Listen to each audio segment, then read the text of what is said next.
हरिओम सर्व मित्रांनो आपण भगवद्गीतेचे अध्याय बघतोय. भगवद्गीतेचं विश्लेषण विवेचन संपूर्ण मराठी भाषेमध्ये आपण व्हिडिओ बघतोय. अध्याय 1, अध्याय 2, अध्याय 3, अध्याय 4, अध्याय 5 पर्यंत आपण संपूर्ण गीतेचं विवेचन बघितलेले आहे. अध्याय 6 पर्यंत आपण आलेलो आहे. अध्याय 6 हा आत्मसंयम नावाचा योग याच्यामध्ये भगवंतांनी सांगितलेले आहे. मागील व्हिडिओमध्ये आपण अध्याय 6चे 16व्या श्लोकापर्यंत श्लोकांचं विवेचन पाहिलं. आपण फास्टमध्ये एक रिकॅप घेऊया का काय काय पाहिलं आपण अध्याय 6 जो आत्मसंयम योग जो सुरू होतो तो भगवंत पहिले सर्वप्रथम कर्मफळाचा आश्रय न घेणारा संन्यास आणि योगी कोण आहे ते सांगितलं. संन्यास कशाला म्हणतात ते सांगितलं. त्याच्यानंतर योगारूढस्तदोच्यते म्हणजे योगारूढ पुरुष कोणाला म्हणायचं, जो इंद्रियांच्या भोगात जो कर्मातही पुरुष आसक्त राहत नाही तेच सांगितलं. सर्वात महत्त्वाचा म्हणजे 5वा श्लोक आपण पाहिला की तूच तुझा स्वतःचा मित्र आहे, तूच तुझ्या स्वतःचा शत्रू, तूच आहे तुझ्या जीवनाचा शिल्पकार. याला चपखल बसणारा श्लोक कोणता असेल तर उद्धरेद आत्मनात्मानाम 5व्या नंबरचा श्लोक आपण पाहिला. जितात्मन प्रशांतस्य कशाप्रकारे आपण इंद्रियांवर जिंकू शकतो, कशाप्रकारे आपण जितेंद्रिय होऊ शकतो हेच सुद्धा आपण बघितलं. त्याच्यानंतर आपण मग ही स्थिती प्राप्त करण्यासाठी आपण कशा रीतीने ध्यानाला बसलं पाहिजे, कशा रीतीने आपण कोणती जागा निवडली पाहिजे, आपल्या शरीराची अवस्था काय पाहिजे याच्यात आपण माऊलींचं वर्णन पाहिलं. त्यांनी हठयोगातील बरेचसे उदाहरणे दिलेले. आपली जी कुंडलिनी शक्ती जागृत करायची असेल तर ती वेटोळे घालून 3.5 वेटोळे घालेल जे मुख अधोगतीला आहे ते मुख आपल्याला ऊर्ध्वगतीला करून कशा रीतीने आपण ते करू शकतो हे देखील आपण पाहिलं. आणि हा योग कोणाला साध्य होईल तर हा योग फार खाणाऱ्याला, अजिबात न खाणाऱ्याला, फार झोपाळूला तसेच नेहमी जागरण करणाऱ्याला साध्य होत नाही. इथपर्यंत आपण पाहिलं श्लोक 16पर्यंत. आपण आता पुढं श्लोक 17पासून सुरुवात करत आहोत. अध्याय 6 आत्मसंयम योग. वक्रतुंड महाकाय सूर्यकोटी समप्रभ निर्विघ्नं कुरु मे देव सर्वकार्येषु सर्वदा. श्री गणेशांना वंदन.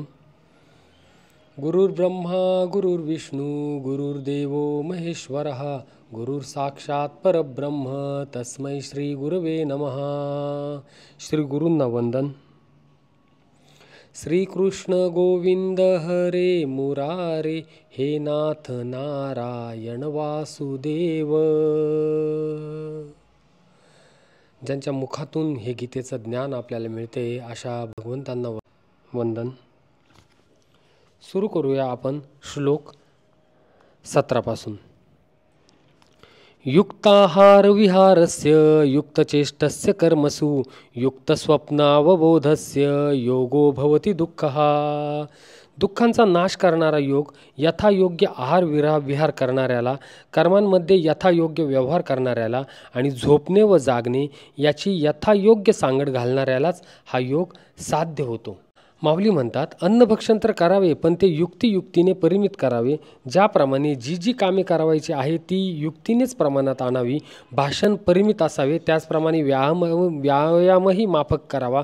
झोपही नेमलेल्या वेळीच घ्यावी. जागरण जरी करावयाचे असेल तरी ते नियमित वेळेतच करावे. अशा नियमित आचरण केल्यावर शरीरातील रक्ताधिक सप्तधातू आपोआप समतोल राहतील.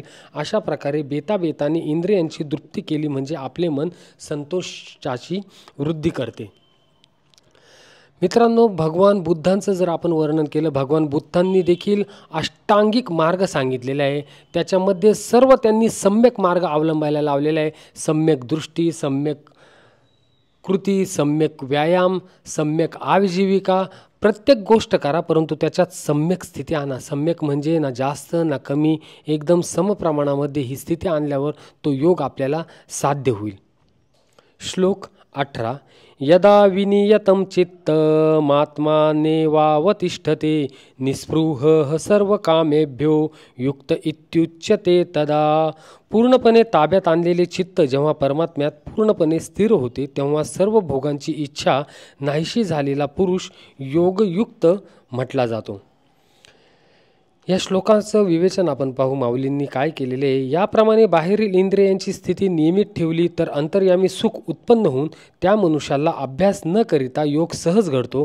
ज्याप्रमाणे भाग्योदय झाला असता उद्योगाचे निमित्ताने सर्व संपत्ती आपोआप घरी चालून येते त्याचप्रमाणे जो नियमनशील आहे तो कौतुकाने जरी योगाभ्यासाकडे वळला तरी त्याला आत्मस्थितीचा अनुभव येतोच. म्हणून अर्जुना, ज्या दैववान पुरुषाला युक्तीचे साह्य असते तो मोक्षाच्या राज्यावर शोभिवंत होतो. कोण शोभिवंत होतो? तर ज्याला नियमशील जो आहे आणि जो कौतुकाने जरी योगाभ्यासाकडे वळला, म्हणजे त्याच्या मनामध्ये इच्छा आहे, त्याला जाणून घेण्याची इच्छा आहे, परंतु तो संयमित अवस्थेत आहे, तर त्याला भगवंत हे साथ देतात. असंच माऊलींनी इथं वर्णन केलेले. श्लोक 19. यथा दीपो निवातस्थो नेंगते सोपमा स्मृता योगिनोची यत्तचित्तस्य युंजतो योगमात्मनः. ज्याप्रमाणे वारा नसलेल्या जागी दिव्याची ज्योत हलत नाही, तीच उपमा परमात्म्याच्या ध्यानात मग्न झालेल्या योग्याच्या जिंकलेल्या चित्ताला दिली गेलेली आहे. आता इथं भगवंतांनी दिव्याचं उदाहरण दिलेले आहे. ज्याप्रमाणे दिवा आपण शांत ठिकाणी ठेवला तर तो दिवा एकदम स्थिर राहतो, त्याची ज्योत एकदम स्थिर राहते. त्याचप्रमाणे जो परमात्म्याच्या ध्यानात मग्न झालेला आहे तो योगी जिंकलेल्या चित्ताला ध्यानस्थ होऊन जातो. म्हणजे तो कितीही बाहेर त्याला असं वातावरण, कितीही आवाज येत असला, कितीही हल्ला कल्लोळ चाललेला असला, आवाज चालू असला, वातावरणामध्ये उष्ण वातावरण असो, दमट असो, त्याला त्याचा काहीच फरक पडत नाही. तो परमात्म्यात लीन झालेला असतो, तो ध्यानस्थ झालेला असतो. कशाप्रमाणे ध्यानस्थ झालेला असतो? तर त्या ज्योतीप्रमाणे जी एकदम शांतपणे दिव्यामध्ये तेवत राहते. माऊलींनी याचं वर्णन केलेले. नियमित वागणाराला जर योगाभ्यास करण्याची इच्छा झाली तर तो योग गंगा आणि यमुना यांचा संगम झालेल्या प्रयाग तीर्थाप्रमाणे होय.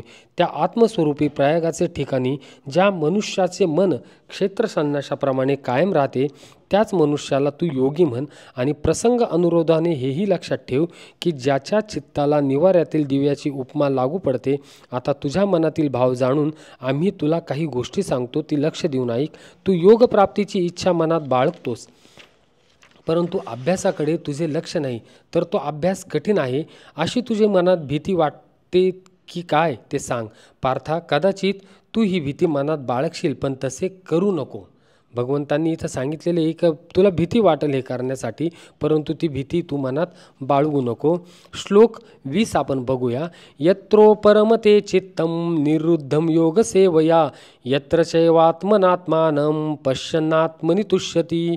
योगाच्या अभ्यासाने नियमन केलेले चित्त ज्या स्थितीत शांत होते आणि ज्या स्थितीत परमात्म्याच्या ध्यानाने शुद्ध झालेल्या सूक्ष्मबुद्धीने परमात्म्याचा साक्षात्कार होऊन सच्चिदानंद घन परमात्म्यातच संतुष्ट राहते. हे चित्त कशात संतुष्ट राहते? तर परमात्म्यामध्येच ते संतुष्ट राहते.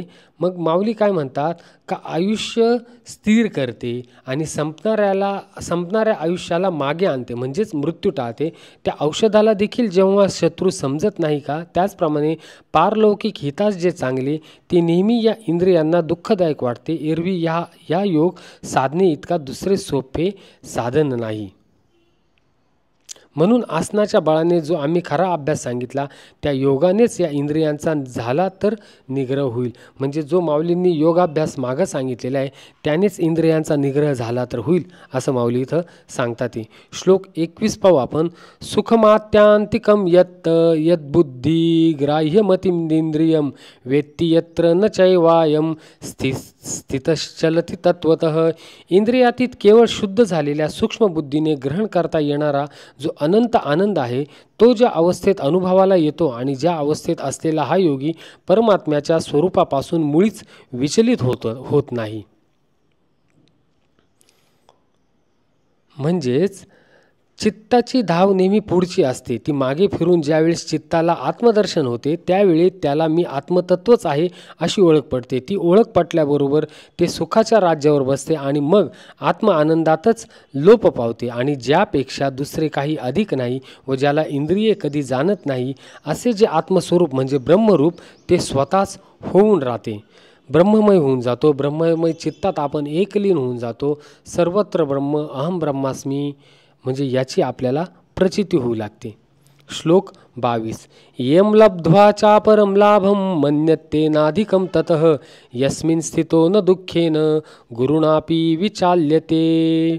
परमात्म प्राप्तिरूप जो लाभ झाल्यामुळे त्याहून अधिक दुसरा कोणताही लाभ तो मानित नाही आणि परमात्म प्राप्तिरूप ज्या अवस्थेत असलेला योगी फार मोठ्या दुःखानेही विचलित होत नाही. परमात्म्याच्या प्राप्तीत जो लीन झालेला आहे त्याला काही लाभ झाला तरी तो त्या लाभाला लाभ समजत नाही. त्याला काही हानी झाली, काही दुःख झालं तरी त्या दुःखाने तो विचलित होत नाही. म्हणजेच समभावाची प्रचिती. शीतोष्ण सुख दुःखेषु, शीत असो उष्ण असो सुख असो दुःख असो समभावेत जो राहतो तो योगी स्थिर होऊन जातो.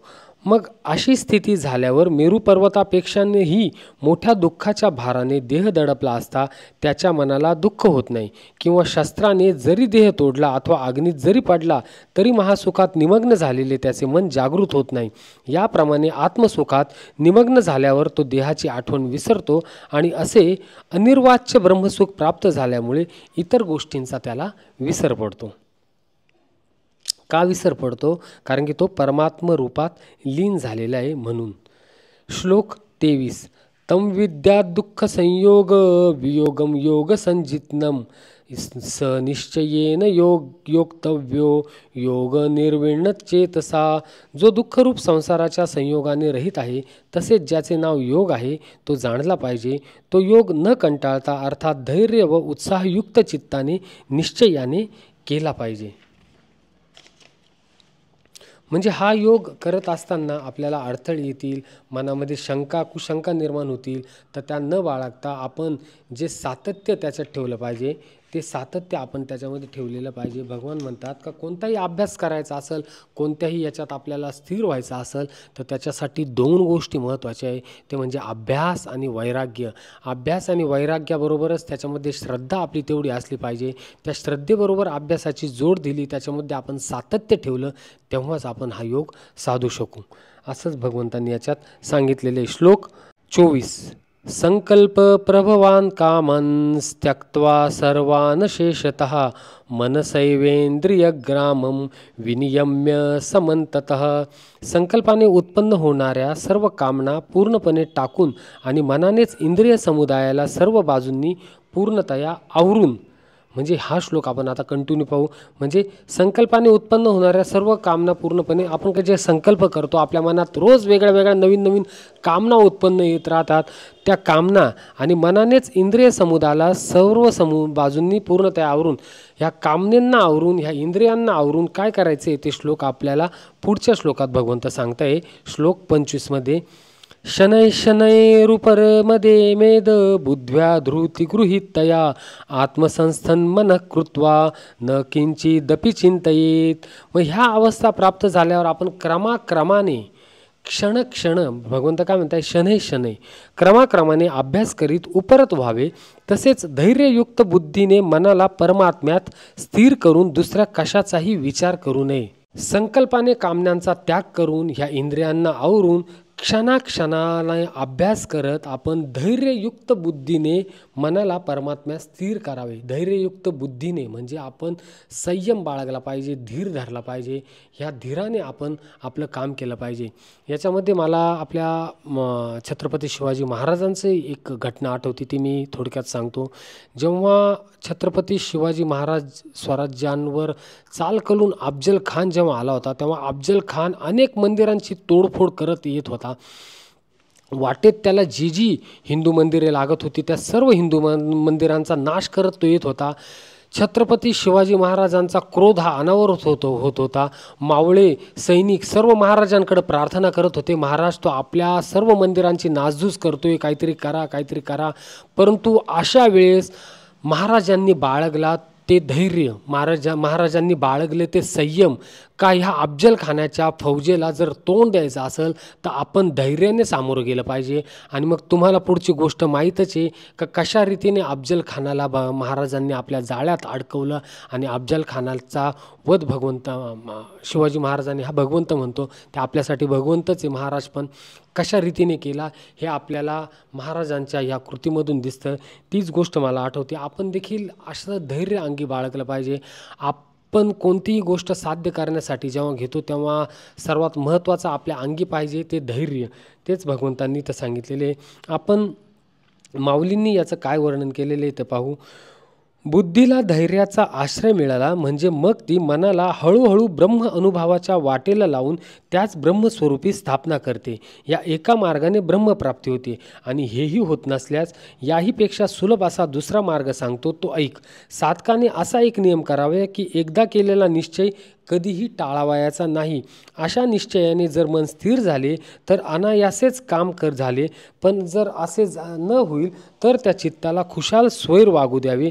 मग ते मोकळे सुटल्यावर जेथे जाईल तेथून निश्चय त्याला परत घेऊन येईल आणि अशा रीतीने ते तत्काल स्थिर होऊन राहील. कोणतंही काम आपण जर हाती घेतलं तर ते स्थिर चित्ताने करावं.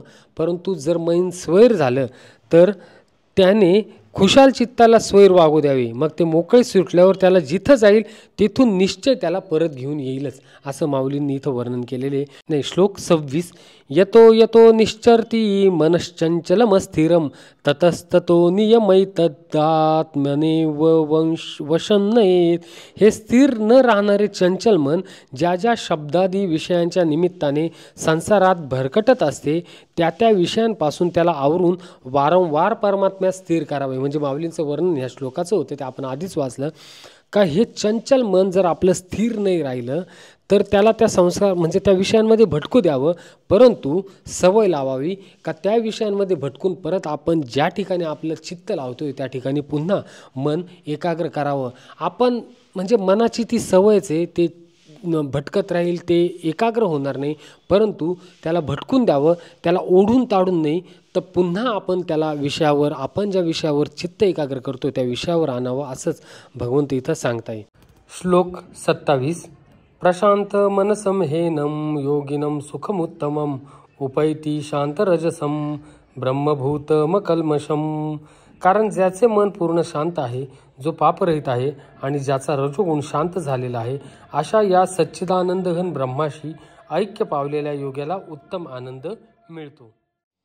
युज्यन्नेव सदात्मानं योगी विगत कल्मषः सुखेन ब्रह्मसंस्पर्श मत्यंतम सुखमश्रुते. तो निष्पाप योगी अशा प्रकारे सतत आत्म्याला परमात्म्याशी जोडून सहजपणे परब्रह्म परमात्म्याच्या प्राप्तीच्या अपार आनंदाचा अनुभव घेतो. हे श्लोक 28 आपण बघितला. माऊली याचं वर्णन काय करताय ते आपण बघूया. मनातील संकल्प विकल्प सोडून जे या सोप्या योग स्थितीचा खूप अनुभव घेऊन सुखी झाले ते त्या सुखाच्या संगतीने परब्रह्म पदाला येऊन पोचले. मीठ पाण्यात मिळाल्यावर ज्याप्रमाणे पाण्याला सोडू शकत नाही त्याप्रमाणे जीव आणि ब्रह्म यांचे ऐक्य झाल्यावर त्याची स्थिती होते आणि नंतर ब्रह्मानंदांच्या मंदिरात महासुखाची दिवाळी सर्व जगात झाली आहे असे तो पाहतो. याप्रमाणे आपलेच पाय घेऊन आपले पाठीवर योगी चालतो. असा अवघड जो योग तुला घडत नसेल तर तुला आणखी दुसरा उपाय सांगतो. म्हणजे भगवंतांनी इथं किती उपाय सांगितलेले आहे. मन जर एकाग्र होत नसेल तर तू हे कर, तसं होत नसेल तर तसं कर, तसं होत नसेल तर असं कर. म्हणजे भगवंत पण मन एकाग्र कसं करायचं, इंद्रियांचा निग्रह कसा करायचा हे सांगतातच आपल्याला.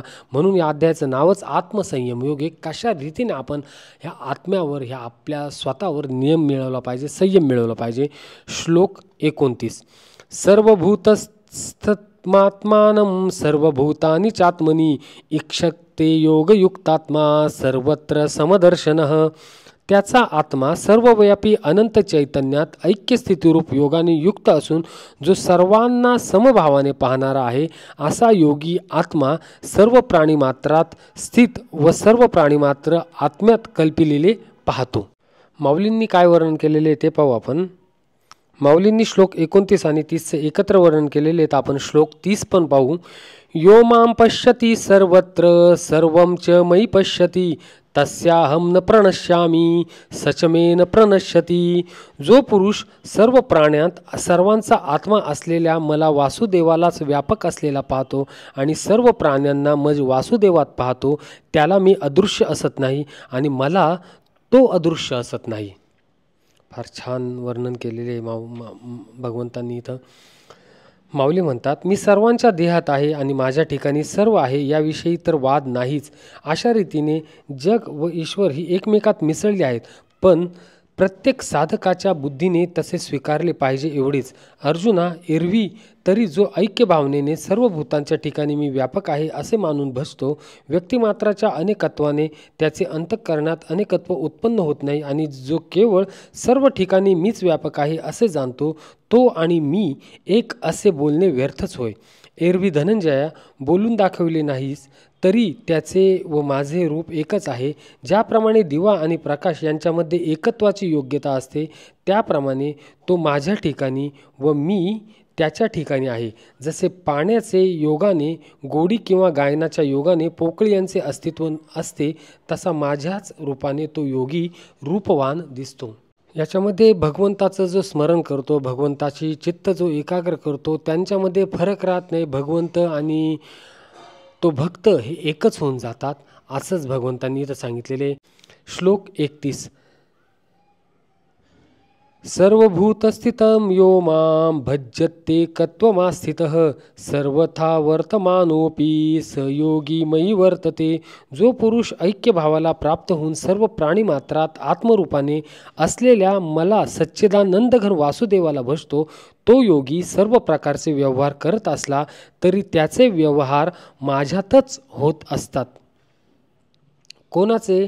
जो मला भजतो, जो माझ्या ऐक्यरूपाने माझ्यामध्ये ध्यान धारणा करतो, जो माझ्या भजनमध्ये लीन होऊन राहतो, त्याचे व्यवहार होतच असतात, परंतु त्याचे व्यवहार माझ्यातच होत असतात. इथं मी आपले संत मीराबाई यांचं उदाहरण देतो. संत मीराबाई जेव्हा कृष्णांच्या भक्तीत लीन होऊन जायच्या, तेव्हा ते काहीही कोणतंही कार्य करो, ते कृष्णांच्याच भक्तीत लीन राहायच्या. आपल्याला आपले संत गोरो कुंभार यांची देखील इथं उदाहरण देता येईल. संत गोरो कुंभार हे विठ्ठलाच्या भक्तीत एवढे लीन होऊन जायचे की ते करत असलेले काम देखील विठ्ठलमयच होऊन जायचे. त्यांच्या अनेक साऱ्या कथा ह्या तुम्हाला माहीत आहे. भगवंतांनी सांगितलेला हा श्लोक आपण त्याच्यानुसारच बघू शकतो. श्लोक 32. आत्मौपम्येन सर्वत्र समं पश्यति योर्जुन सुखम वा यदि वा दुःखम स योगी परमो मतः. हे अर्जुना, जो योगी आपल्याप्रमाणे सर्व प्राणीमात्रांना समभावाने पाहतो, तसेच सर्वांमध्ये दुःख किंवा सुख समदृष्टीने पाहतो, तो योगी अत्यंत श्रेष्ठ मानला गेला आहे. आपण मित्रांनो 5व्या श्लोकात पाहिलं होतं का भगवंत सांगतात का कोणाला आपण ज्ञानीपुरुष कोणाला म्हणायचं, तर 5व्या श्लोकामध्ये आपण 18वा श्लोक पाहिला होता की विद्या विनय संपन्ने ब्राह्मणे गविहस्तिनी शुनीचैव श्वपाके च पंडिता समदर्शिनः. म्हणजे जो ज्ञानीपुरुष आहे आणि जो विद्येने विनयने युक्त आहे, तो ब्राह्मण, गाय, हत्ती, कुत्रा आणि चांडाळ या सर्वांना समदृष्टीने पाहतो. त्याचप्रमाणे भगवंतांनी या श्लोकात देखील सांगितलेले का जो आपल्याप्रमाणे सर्व प्राणीमात्रांना समभावाने पाहतो, तो सर्वांमध्ये सुख दुःख समदृष्टीने पाहतो, तो योगी अत्यंत श्रेष्ठ मानला गेला आहे. म्हणजे भगवंत वारंवार सांगता येईल की तू कशा रीतीने मनाचा एकाग्र कर, मनाचा निग्रह कर, इंद्रियांचा निग्रह कर, कशा रीतीने समअवस्थेत राहा, कशा रीतीने सर्वांमध्ये समभाव ठेव, हेच भगवंत सांगतात. आता एवढं 32पर्यंत श्लोक झाल्यानंतर अर्जुनांच्या मनातले आता प्रश्न उत्पन्न होत आहेत. आता ते अर्जुनांच्या मनात काय प्रश्न उत्पन्न होत आहे ते आपण बघूया श्लोक 33 मध्ये. अर्जुन उवाच योऽयं योगस्त्वया प्रोक्तः साम्येन मधुसूदन एतस्याहं न पश्यामि न चंचलत्वा स्थितिं स्थिराम. अर्जुन म्हणाले, हे मधुसूदना, जो हा समभावाचा योग तुम्ही सांगितलात, तो मन चंचल असल्यामुळे नित्य स्थिर राहील असे मला वाटत नाही. हाच प्रश्न तुमच्या आमच्या मनात आहे का? हा जो समभाव आपण ऐकतोय, परंतु मन आपलं एवढं चंचल आहे, तर आपण ह्या समभावात कशा रीतीने स्थिर राहू शकतो? एवढे भगवंतांनी विश्लेषण केलेले तरी अर्जुनाच्या मनात प्रश्न उपस्थित होतोय. तो सर्वसामान्यांच्याच मनातला प्रश्न आहे का ह्या चंचल मनाला आवर घालून मी समभावात स्थिर कसा राहू देवा? अजून प्रश्न विचारताय अर्जुन. श्लोक 34. चंचलम हि मनः कृष्ण प्रमाथी बलवदृढम तस्याहम निग्रहम मन्ये वायोरिव सुदुष्करम. कारण हे श्रीकृष्णा, हे मन मोठे चंचल, क्षोभविणारे, मोठे दृढ आणि बलवान आहे. त्यामुळे त्याला वश करणे मी वाऱ्याला अडवण्याप्रमाणेच अत्यंत कठीण समजतो. हे मन किती कठीण आहे, हे मनाला आवरणं किती कठीण आहे. ज्याप्रमाणे वाऱ्याला अडवणं आपल्यासाठी कठीण आहे, त्याचप्रमाणे मनाला आवर घालणं मी कठीण समजतोय देवा. त्याच्यामुळे तुम्ही मला मार्गदर्शन करा का नेमकं मी ह्या मनाला कशा रीतीने आवरण घालू, मी ह्या मनाला कशा रीतीने आवरू.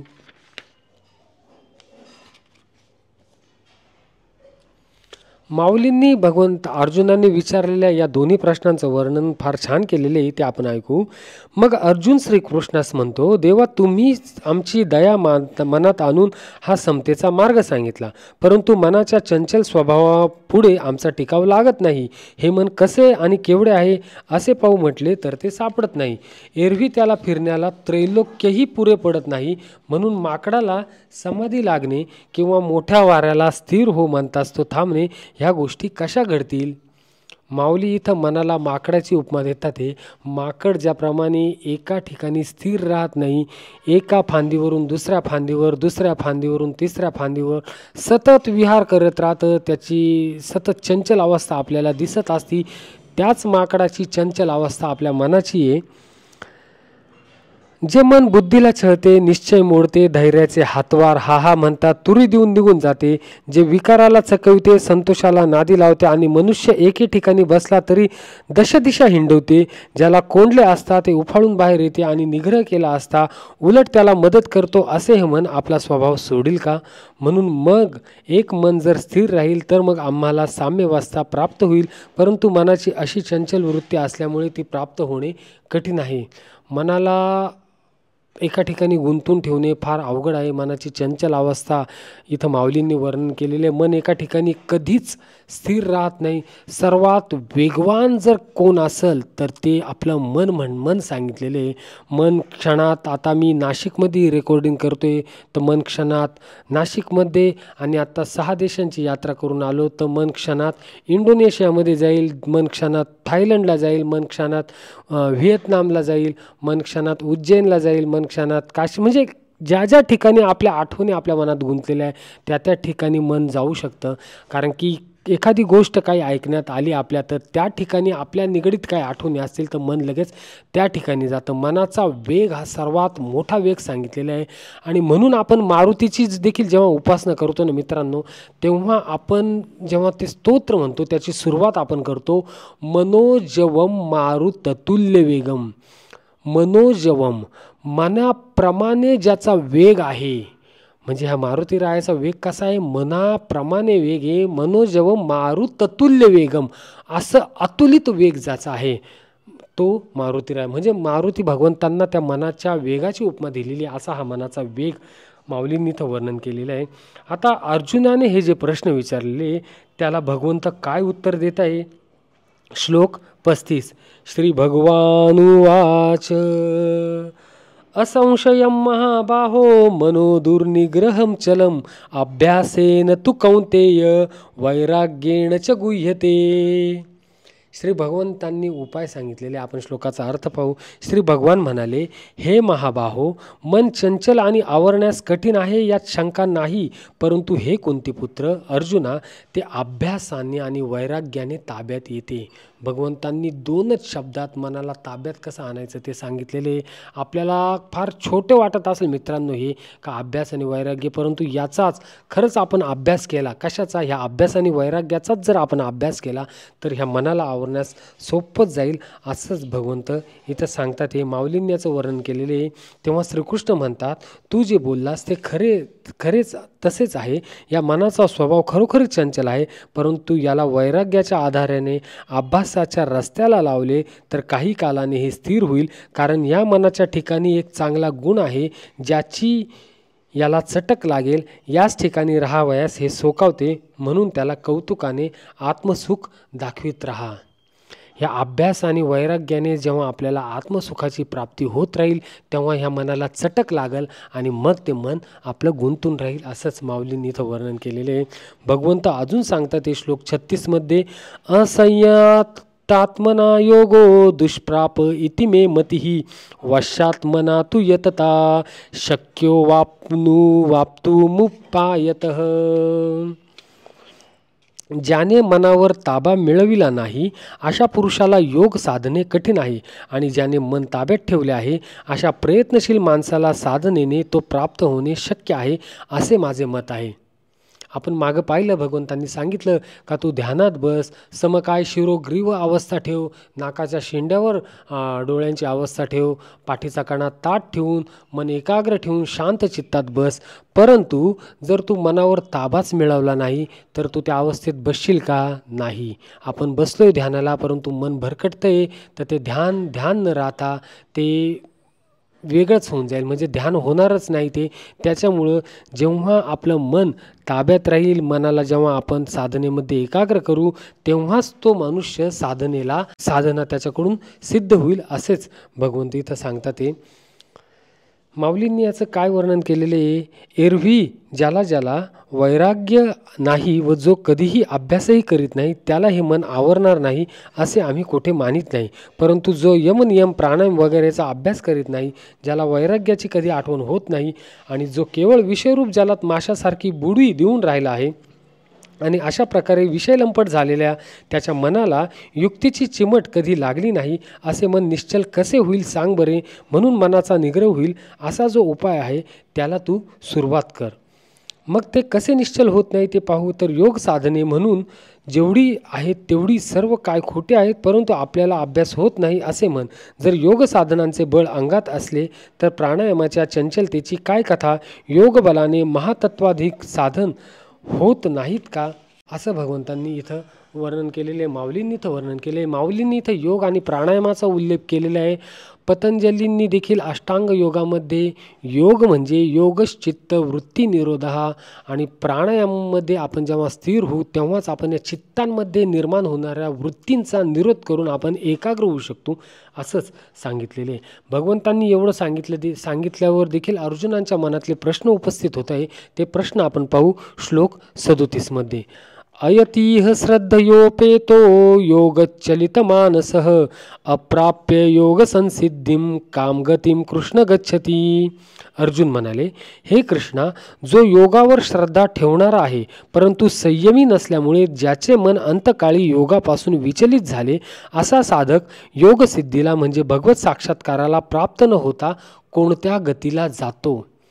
अर्जुनाने एकदम परफेक्ट प्रश्न इथं विचारलेला आहे का जो साधक आहे ज्यांनी योग साध्य केलेला आहे परंतु अंतकाळी म्हणजे त्याचं मन एकाग्र झालं, त्यांनी सर्व साधना व्यवस्थित केली, परंतु काही कालांतराने जर त्याचं मन विचलित झालं आणि जर हा तो साधनेपासून विभक्त झाला तर त्याची गती काय होईल? तर तो कोणत्या मार्गाला जाईल? म्हणजेच योग भ्रष्ट झाला, तो योगाला भ्रष्ट झाला. म्हणजे योग त्यांनी साधला परंतु काही कालांतराने काही कारणांमुळे जर तो योग भ्रष्ट झाला तर तो कोणत्या गतीला जाईल? अजून अर्जुन विचारतात ते पुढं. कश्चिन्नो भय विभ्रष्ट छिन्न भ्रमिव नश्यती अप्रतिष्ठो महाबाहो विमूढो ब्रह्मण पती.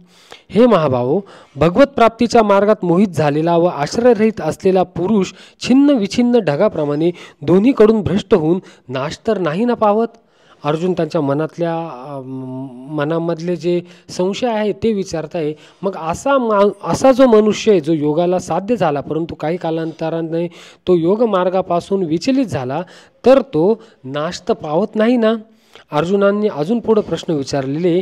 एतन्मे संशयम कृष्ण छेतुर्महस्य शेषतः त्वदन्यः संशयस्यास्य छेताना ह्युपपद्यते.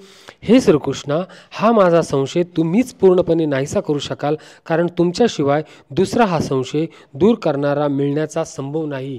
हे भगवंता, तुम्हीच मला आत्तापर्यंत ह्या योगाचे मार्ग सांगितलेले, तुम्हीच मला आत्तापर्यंत हे संपूर्ण ज्ञान देत केलेले, त्याच्यामुळे माझ्या मनात उत्पन्न होणारे हे संशय एकमेव तुम्हीच दूर करू शकतात.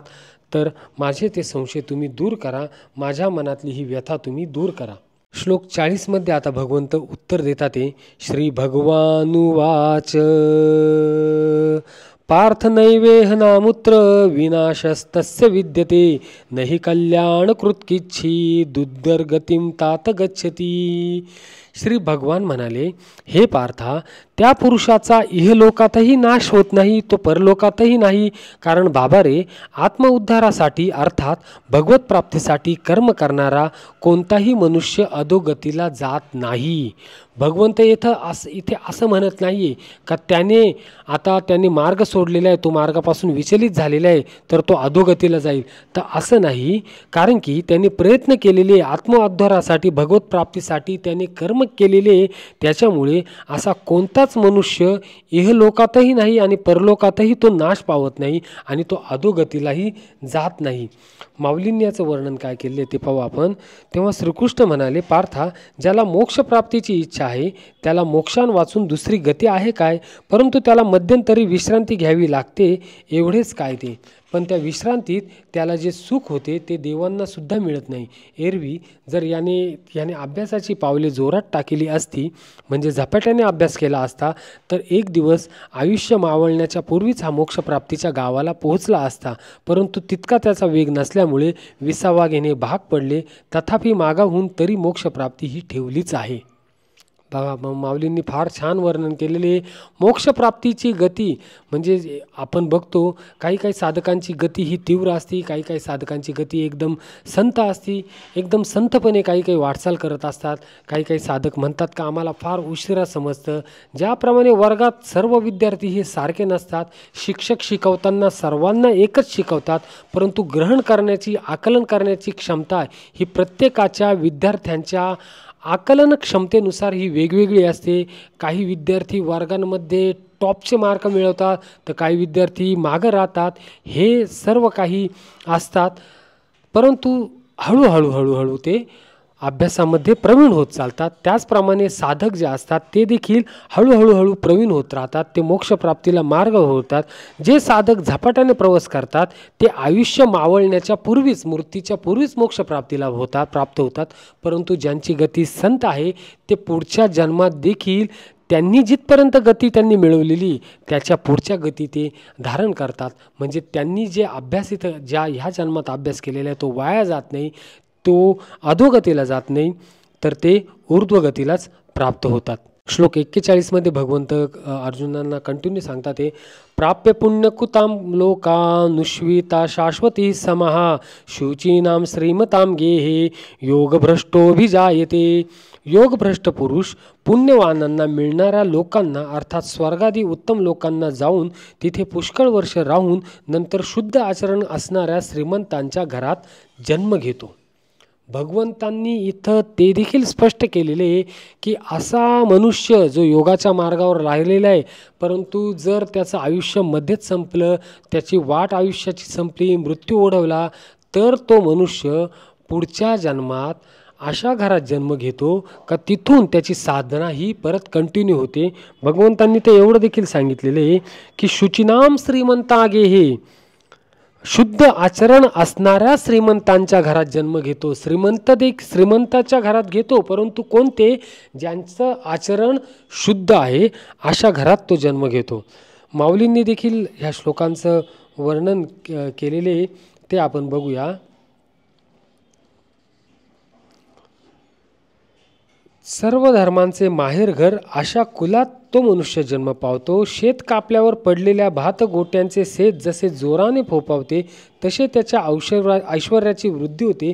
जे कुल नीतिमार्गाने चालणारे, सत्य आणि पवित्र भाषण करणारे, शास्त्ररीतीने वागणारे, ज्या कुळात वेद नित्य जागृत असतो व स्वधर्माचे आचरण हा ज्याच्या कुळाचा व्यवसाय आणि सारासार विचार हाच मंत्री, ज्या कुळात चिंतेने ईश्वरास वरिले, ईश्वरा वाचून दुसऱ्या कशाचेही चिंतन होत नाही, ज्याला आदि रुद्धी हीच गृहदेवता आहे, असे ज्या कुलाने पुण्य जोडले आहे तेथे सर्व सुखाची समृद्धी आहे, अशा कुळात तो योगभ्रष्ट पुरुष जन्म घेतो. माऊलींनी देखील याचं वर्णन केलेलं आहे. श्लोक 42. अथवा योगिनामेव कुले भवती धीमताम एतद्वि दुर्लभतरम लोके जन्म यदि दृश्यम. किंवा वैराग्यशील पुरुष त्या लोकांत न जाता ज्ञानी योग्यांच्याच कुळात जन्म घेतो, परंतु या प्रकारचा जो हा जन्म आहे तो या जगात निसंशय अत्यंत दुर्मिळ आहे. हा जन्म दुर्मिळ का आहे? कारण की तो साधनेला लागलेला आहे आणि अशा साधनेला लागलेल्या योग्याला परत जन्म घेणं हे दुर्मिळ आहे असं भगवंतांनी इथं सांगितलेलं आहे. श्लोक 43चं पण वर्णन माऊलींनी इथं एकत्र केलेले आहे. 42-43 आपण श्लोक 43 पाहूया. तत्र तं बुद्धिसंयोगं लभते पौर्वदेहिकं यतते च ततो भूय संसिद्धौ कुरु नंदन. तेथे त्या पहिल्या शरीरात संग्रह केलेल्या बुद्धिसंयोगाला म्हणजे समत्व बुद्धिरूप योगाच्या संस्कारांना अनायासे प्राप्त होतो आणि हे कुरुनंदना, ज्यांच्या प्रभावाने तो पुन्हा परमात्म प्राप्तिरूप सिद्धीसाठी पूर्वीपेक्षा अधिक प्रयत्न करतो. भगवंतांनी इथं स्पष्ट केलेले. मग ह्या जन्मात केलेलं पुण्य मृत्यू झाला तर वाया जाईल का? नाही. भगवंत इथं स्पष्ट सांगतात ते का ह्या जन्मात त्यांनी केलेलं पुण्य तो ज्या गतीला प्राप्त झालेलं आहे, जे जे ज्ञान त्यांनी मिळवलेले ते ज्ञान जसंच्या तसं त्याला परत दुसऱ्या जन्मामध्ये प्राप्त होईल आणि तिथून पुढं त्याची गती सुरू होईल. मित्रांनो, आपण बघतो काही मुलं हे जन्मजातच खूप हुशार असतात. आपण जगात जे आश्चर्य बघतो, पेपरला कधी वाचतो, न्यूजमध्ये बघतो, काही मुलांमध्ये अशी विलक्षण अशी शक्ती जन्मतःच असते. काही म्हणजे काहीचं श्लोक पाठांतर असतं. 5-6 वर्षापर्यंत असूपर्यंत श्लोक पाठांतर होऊन जातं. 10व्या वर्षापर्यंत त्यांचं स्मरण चिंतन स्मरणशक्ती एकदम तीव्र असते. काहींचे पाढे लवकर पाठ होऊन जातात. काहींना दिलेला अभ्यास ते एकदम झटपट करतात. तर आपण विचार करतो ह्या मुलाची एवढी बुद्धी तीव्र कशी, या मुलाला कसं काय एवढं ज्ञान आहे? तर इथं भगवंतांनी त्याचं वर्णन केलेलं आहे का त्याचे जे पूर्वसंस्कार असतात, आदल्या जन्मीचे जे संस्कार असतात ते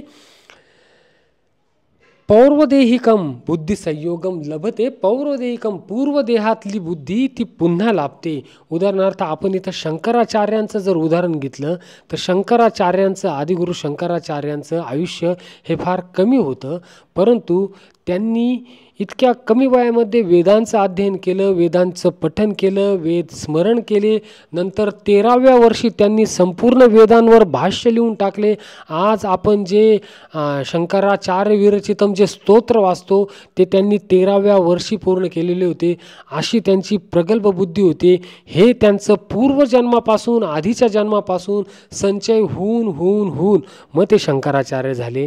ते त्याच्यामुळं भगवंतांनी ते सांगितलेले का हा जन्म अत्यंत दुर्मिळ आहे आणि आधीच्या जन्मातलं पूर्व जन्मातलं ज्ञान हे जसंच्या तसं पुढे येतं. श्लोक 44 आपण बघूया. पूर्वाभ्यासेन तेनैव ह्रियते ह्यवशोऽपि सह जिज्ञासुरपि योगस्य शब्द ब्रह्माति वर्तते. तो श्रीमंताच्या घरात जन्म घेणारा योगभ्रष्ट पराधीन असला तरी त्या पहिल्या जन्मीच्या अभ्यासामुळेच निशंकपणे भगवंताकडे आकर्षिला जातो. तसेच समबुद्धिरूप योगाचा जिज्ञासू देखील वेदाने सांगितलेल्या सकाम कर्मांच्या फळांना ओलांडून जातो. असा जो जन्म घेतो पहिल्या जन्मीच्या अभ्यासामुळे तो निशंकपणे भगवंताच्या अभ्यासाकडे आकर्षिला जातो. आपण बघा मित्रांनो, कधी म्हणतो का एखाद्या घरामध्ये भगवंताचं काहीच वातावरण नसतं, भक्ती नसते, ज्याच्या आईवडिलांनी कधी नामकीर्तन संकीर्तन केलेलं नसतं, परंतु त्यांच्या कुळात त्यांच्या पोटी असा एखादा पुत्र अशी एखादी पुत्री जन्मास येते का तिला जन्मजातच काही विलक्षण अशी श्रद्धा असते आणि त्या श्रद्धेमुळे ती ज्या घरात कधी देवाची पूजा झालेली नसते तरी ती आकर्षिली जाते. तिला जन्मजात ते तसे संस्कार मिळाले नसतात तरी ती आकर्षिली जाते. हे कशामुळं? तर हे पूर्वजन्माच्या संस्कारामुळंच इथं भगवंतांनी इथं वर्णन केलेले. माऊलींनी याचं काय वर्णन केलेले ते देखील आपण पाहूया. आणि ज्या पूर्वजन्मात आयुष्याचा अंत झाला होता त्यावेळची सद्बुद्धी त्याला पुन्हा प्राप्त होते. त्या समयी आधीच दैववान, पायाळू, आणखी वर डोळ्यात दिव्यांजन घातलेल्या पुरुषात जसे भूमीतील धन सहज दृष्टीस पडते, त्याप्रमाणे गुरुमुखाशिवाय न कळणाऱ्या कठीण अशा अभिप्रायाच्या ठिकाणी त्याची बुद्धी अनायासे जाऊन पोचते. इंद्रियेही स्वतःहून मनाच्या अधीन होता मन प्राणवायूत ऐक्य पावते व तो प्राणवायू चिदाकाशात मिळतो. आणखी काय गोष्टी असतील त्या असो, परंतु योगाभ्यासही त्याला आपोआप प्राप्त होतो आणि समाधीही त्याच्या मनाचे घर विचारित येतो.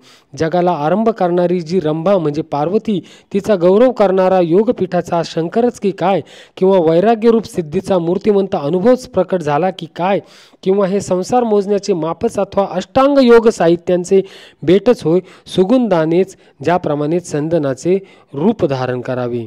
श्लोक 45 पाहूया आपण. प्रयत्नाद्यत्तमानस्तु योगी संशुद्ध किल्बिषः अनेक जन्म संसिद्ध ततो याति पराम गतिम.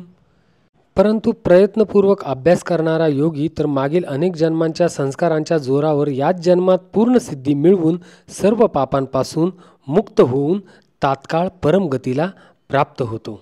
माऊलींनी याचं वर्णन केलेले आहे. कारण कोट्यावधी वर्षांनी हजारो जन्मांचा प्रतिबंध दूर होऊन तो आत्मसिद्धीच्या किनाऱ्यावर येऊन पोहोचलेला असतो. हजारो जन्मांचा प्रतिबंध दूर होऊन म्हणजे ही काही लगेच होणार नाही, याच्यासाठी हजारो जन्म घेऊन मग आपण त्या स्थितीला पोहोचू. तेव्हा तो आत्मसिद्धीच्या किनाऱ्यावर येऊन पोहोचलेला असतो. म्हणून सर्व साधने त्याला येऊन स्वभावतःच प्राप्त होतात आणि मग सहजच तो विचाराच्या गादीवर बसतो. नंतर विचार करण्यामध्ये प्रबल असा विवेकही मागं राहतो आणि अविचारणीय असे जे ब्रह्म ते तो स्वतःच होतो. ज्या ठिकाणी मनाचे ढग नाहीसे होतात, प्राणवायूंचे हलणे बंद होते व आकाशही आपल्या ठिकाणी लीन होतो, ओंकाराच्या अर्धबिंदूत प्रणव नाहीसा होतो, अशा रीतीने त्याला अवर्णनीय सुख प्राप्त होते. म्हणून त्याविषयी बोलणेच बंद होते. मग सगळ्या गतींना गती देणारी जी ब्रह्मस्थिती त्या निराकार स्थितीचे स्वरूपच तो बनून राहतो. त्याने आपल्या अनेक जन्मात प्रतिबंध हाच कोणी पाण्यावरील मळ झाडून टाकलेला असतो. म्हणून त्याची लग्न घटका त्याच जन्मात होताच बुडते आणि तद्रूपतेशी शुभ लग्न होऊन अनिभत्व अभिन्नत्व पावतो. मेघ नाहीचसे झाले म्हणजे ज्याप्रमाणे आकाश रूपच होऊन राहतात, त्याप्रमाणे ज्यापासून विश्वाची उत्पत्ती होते व ज्या ठिकाणी ते पुन्हा लोप पावते ते ब्रह्म तो या विद्यमान देहातच असतानाच होतो. श्लोक 46. तपस्वीभ्युधिको योगी ज्ञानीभ्योऽपि मतोऽधिकः कर्मीभ्यश्चाधिको योगी तस्माद्योगी भवार्जुन. तपस्यांहून योगी श्रेष्ठ आहे, शास्त्रज्ञानहूनही तो श्रेष्ठ मानला गेला आहे आणि सकाम कर्म करणाऱ्यांहूनही योगी श्रेष्ठ आहे. म्हणून हे अर्जुना, तू योगी हो. भगवंतांनी योग्याचं श्रेष्ठत्व इथं सांगितलेले आहे.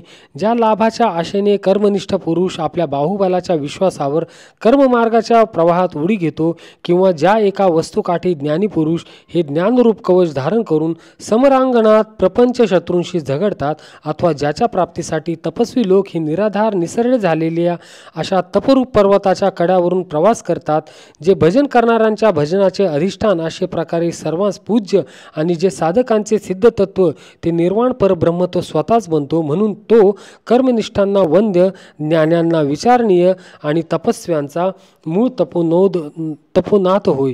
हे पहा, जीव व परमात्मा यांच्या संगमांच्या ठिकाणी त्याच्या मनाचे एकत्व झाल्या कारणाने तो देही असूनही अशा योग्यच पोचतो. म्हणून अर्जुना, या कारणास्तव तू योगी हो असे मनापासून मी तुला नेहमी सांगत असतो. माऊलींनी फार छान वर्णन केलेले, एकदम कळकळीने सांगितलेले एक भगवंत अर्जुनाला कशा रीतीने सांगतात ते.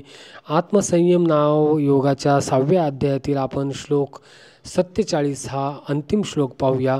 योगीनामपि सर्वेषां मद्गतेनांतरात्मना श्रद्धावान भजते यो मान समे युक्ततमो मतः. सर्व योग्यातही जो श्रद्धावान योगी माझ्या ठिकाणी अंतरात्म्याला स्थापन करून मला अखंड भजतो, तो योगी मला सर्वात श्रेष्ठ वाटतो. कोणता योगी श्रेष्ठ वाटतो भगवंतांना? तर योग्यांमध्येही भगवंतांनी आधी योगी बनायला सांगितलं अर्जुनांना, योगी कसा असतो ते सांगितलं आणि त्या योग्यांमध्येही जो श्रद्धावान आणि अंतरात्म्याच्या ठिकाणी मला ठेवून अखंड बसतो तो योगी मला सर्वांमध्ये श्रेष्ठ वाटतो, असंच भगवंतांनी इथं सांगितलेले आहे. माऊलींनी इथं वर्णन केलेले आहे, अरे योगी म्हणजे देवांचा देव, माझे सर्व सुखांचे आगार आणि माझा केवळ प्राण आहे असे समज. त्याच्या ठिकाणी भजन करणारा भजनक्रिय भज्य वस्तू ही भक्तीची त्रिपुटी त्याच्या अनुभवाने मीच झालो आहे. हे सुभद्रा पुत्पते, मग त्याच्या आणि माझ्या प्रीतीचे स्वरूप वर्णन करता येत नाही, तर असे समज की तो म्हणजे प्रत्यक्ष मीच. अशा रीतीने जो प्रेमाचे ऐक्य झालेले असते त्याच्या तुलनेने उपमा पाहिजे असली तरी मी देह तो आत्मा याशिवाय दुसरी उपमा नाही. अशा रीतीने माऊलींनी इथं वर्णन केलेले. भगवंतांनी देखील माझ्या भक्तीत तू लीन हो, मलाच माझं भजन कर असं सांगितलेले. आत्मसंयम नाव योगाचा 6वा अध्याय आपण इथं पाहिलेला आहे मित्रांनो. हे अध्यायाचं ज्ञान, हे भगवद्गीतेचं ज्ञान जास्तीत जास्त तरुणांपर्यंत पोहोचावं, जास्तीत जास्त जनसमुदायांपर्यंत हे ज्ञान पोहोचावं. यामुळे हा व्हिडिओ जास्तीत जास्त शेअर करा, जेणेकरून सर्वजण भगवंतांनी दाखवलेल्या या मार्गावर मार्गस्थ होतील. ओम तत्सदिति श्रीमद्भगवद्गीता सुपनिषत्सु ब्रह्मविद्यायां योगशास्त्रे श्रीकृष्णार्जुन संवादे आत्मसंयमयोगो नाम 6ष्ठोऽध्यायः. श्रीकृष्णार्पणमस्तु.